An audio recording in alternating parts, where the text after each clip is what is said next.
Can you pass the biscuit through the hole in the paper without tearing it? At first glance, it seems impossible because the biscuit is much larger than the hole.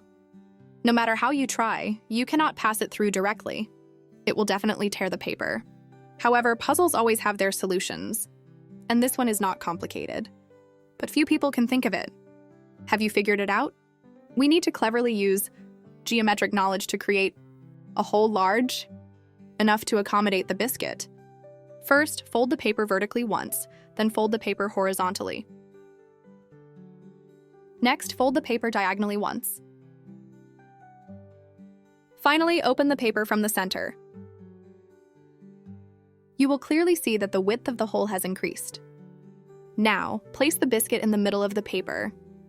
It can pass through the hole smoothly, and the paper remains intact.